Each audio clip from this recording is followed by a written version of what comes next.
সাংসদ উনি আরতি করছেন। আপনারা রথকে বন্ধ রাখুন, রথকে বন্ধ রাখুন, তারপরে আরতি শেষ হলে তারপরে রথ টানা হবে। ইতিমধ্যেই আমাদের মধ্যে এসে উপস্থিত হয়েছেন মাননীয় শ্রী সাংসদ জগন্নাথ সরকার মহাশয়। তাকে জানাই আন্তর্জাতিক কৃষ্ণ ভাবানন্দ সংঘ ইস্কন হবিবপুর গৌরধামের পক্ষ থেকে শুভ রথযাত্রা বলে কৃষ্ণ প্রীতির শুভেচ্ছা। হরি বল, হরে কৃষ্ণ, হরি বল, হরি বল, জয় জগন্নাথ। আমরা ভারতবর্ষের মানুষ পুণ্যবান, এই কারণ এখানে ভগবানও বারে বারে বিভিন্ন রূপে অবতীর্ণ হন। মানুষ এখানে দেবতা হন, দেবতাও মানুষ হন। তাই ভগবান জগন্নাথের লীলা, আমরা কৃষ্ণের লীলা জানি, জগন্নাথ তিনি মানুষের মতো আচরণ করেছেন মানুষের কাছে আসার জন্য, মানুষ তাকে যাতে সহজেই পায়। ভগবান যে তিনিও মানুষের মতো আচরণ করেন এটা তিনি আমাদের শিক্ষা দিয়ে গেছেন তার লীলার মাধ্যমে। আমরা জানি বিষ্ণুর যে অবতার, চারপাশে চার ধাম, সনাতন ধর্ম রক্ষার জন্য আদি শঙ্করাচার্য মঠ প্রতিষ্ঠান করেছেন।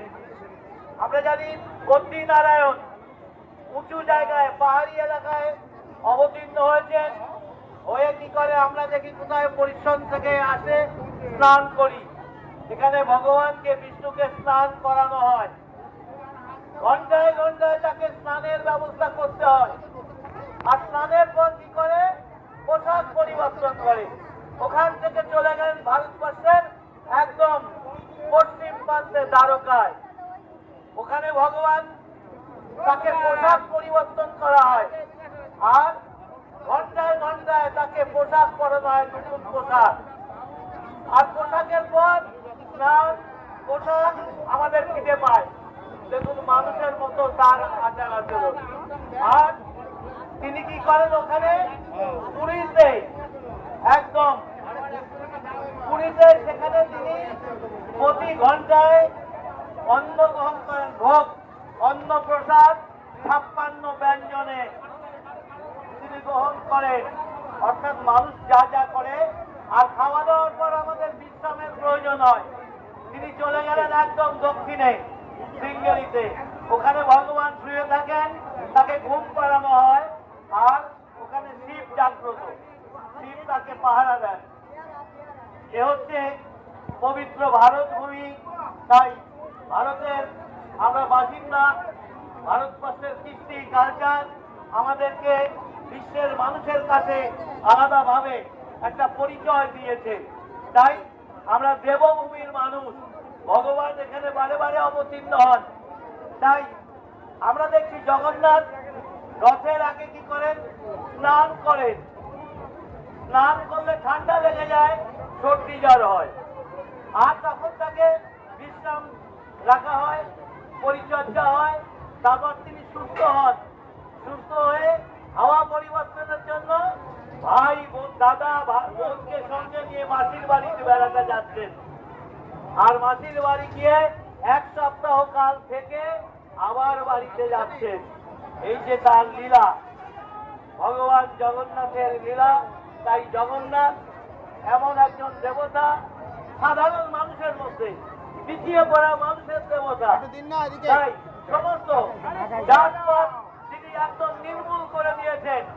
ভোগের প্রসাদের স্থান কোনো এলাকা কোনো পার্থক্য নেই, একসঙ্গে ব্রাহ্মণ শূদ্র কায়স্থ সেই অনন্তকাল থেকে তার পরিচর্যা করে আসছে। অর্থাৎ ভগবান জগন্নাথ সব দেখুন, এখানে সমস্ত সম্প্রদায়ের মানুষ একসঙ্গে তার আরতি হচ্ছে। তাই আমাদের জগন্নাথ এমনই একজন দেবতা, জনপ্রিয় দেবতা, মানুষের মধ্যে ভক্তের মাঝে তিনি অবতীর্ণ হন, মানুষের আচরণ করেন। তাই আমরা তাকে এই রথের দিনে আমরা সকলেই ধন্য, আমরা পুণ্যবান। এই রথ দেখতে পাচ্ছি, লোকে লোকারণ্য, কত দূর দূর থেকে দেখা যাচ্ছে না লোকে কোথায় সে। এই হবিবপুরের যে ইস্কনের রথ আজকে বিখ্যাত রথ। তাই যত দিন যাচ্ছে জনতার ঢল নামছে, আর সুন্দর রাস্তা, ভগবান তার ইচ্ছা ছাড়া কিছু হয় না, তাই এই রাস্তা হয়েছে। অনেকদিন বাধাপ্রাপ্ত ছিল, তাই আমরা দেখলাম যে আমি সংসদে গিয়ে জগন্নাথের নাম করে বলার পর দ্রুত নীতিন যে এই রাস্তাটা করে দিয়েছেন, তাই আমরা এই প্রশস্ত রাস্তা পাচ্ছি, কলকাতা যেতে আর কষ্ট হয় না। আমরা দেখতাম রানাঘাট পাহাড়ের কথা শুনলেই মাথা খারাপ হয়ে যেত, সন্ধ্যেবেলায় নেমে বাড়ি আসতে রাত সকাল হয়ে যেত কোনোদিন। রানাঘাট মানে বিখ্যাত জ্যাম, তাই জগন্নাথের ইচ্ছায় সব হয়ে গেছে। সকলকে আমার আন্তরিক এই শুভ রথযাত্রায় সকলকে আমার আন্তরিক শ্রদ্ধা ভালোবাসা প্রণাম জানিয়ে শেষ করছি। জয় জগন্নাথ, জয় শ্রীরাম, হরে কৃষ্ণ। ধন্যবাদ আমাদের সংসদ